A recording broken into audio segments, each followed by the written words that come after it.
is happening, Magnus sites? Earlier today I put a poll up to see if you guys want a reaction to the new Pinocchio 2022. That rhymed. I hate to play the game. Bars! And the majority of y'all said no. So I didn't do a reaction to it. However, I did sit down and watch it with Scarlo, and we just got done watching it. And I gotta say, it's not as bad as a lot of people were saying. That's why you always gotta see something for yourself. However, I will say this. There's definitely some woke stuff in it, so y'all take that as you will. If you can't stand even an iota of woke stuff, then it is definitely not for you. If you can get past it, roll your eyes and just keep moving and enjoy the rest, okay then, you know. And of course, if you like woke stuff, I'm sure you're going to love it maybe. You know, it's a possibility. They put things in this movie that weren't in the original. And I may touch on some spoilerish stuff, but I didn't like how when he turned into a real boy. I mean, we all know the story of Pinocchio. He didn't do it the way I wanted to see him turn into a real boy. It kind of left things unfinished. You wanted to see more of him the way they did it. However, I did find myself laughing at a few things. Hilariously laughing at a couple of things. I gotta say the little boy who voiced him did an excellent job. I really think that little boy did an excellent job of voicing Pinocchio. Tom Hanks is Tom Hanks, you know what I mean?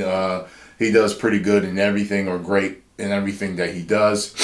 He fit into the role of Geppetto really well.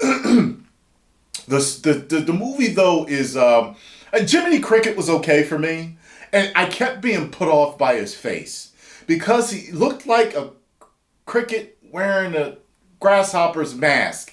The way the color tone, the contrast between his mouth and his face looked really strange. And I really looked up the cartoon to see that. And there's not a super contrast like that with the cartoon. It threw me off the whole time. It just looked like he was wearing a mask the whole time. Jiminy Cricket was alright. You know, I liked him too. And what's the cat? Figueroa or whatever. You know, everybody's in it. You know, but the way they tell the story is different. The way they tell the story is different. New things happen that didn't happen in the cartoon.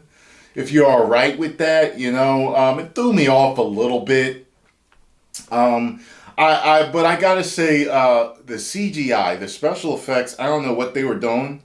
I feel like in certain parts, it was just like, especially with the sea monster at the end. The sea monster and getting away from the sea monster. I was like, why do these CGI effects feel unfinished? Something feels wrong here. Like, why does this look like this? I know that Disney can do way better than this. Why does this look made for TV cheap? You know, but all in all, we were sitting down there, you know, and I would say I had a right middle of the road experience with it. Right middle of the road. I didn't love it, and I didn't hate it. I know a lot of people hated it. Like I said, it's got woke shit in it. You're going to know it when you see it. If you're a fan of the original movie, you're going to know. You're just going to know when you see it all, when you hear it all, when the story diverts, when it changes. You're going to know. You know what I mean? But I was just sitting there like, I wish they had done more like what they did with The Lion King, where they kind of pretty much went beat for beat like the cartoon movie did. But whatever, it was what it was. I'm going to give it right in the middle of the road. 2.5 out of 5. Woo! So take what you will with it. I really liked Pinocchio. He was very likable to me. And One of my favorite parts was the dancing scene, and when he used his puppet powers for them to get away from the sea monster. It was okay. It was okay. You know what I mean? I'll probably never watch it again. You know what I mean? So, but it was alright for me. Post comments down below. Let me know what you all thought. If you enjoyed my take on this, I'm going to try to go see Barbarian in the next few days and give you a review on that. But if you enjoyed my take on this, make sure you hit the like button, subscribe, and share. 10 million subscribers. Woo!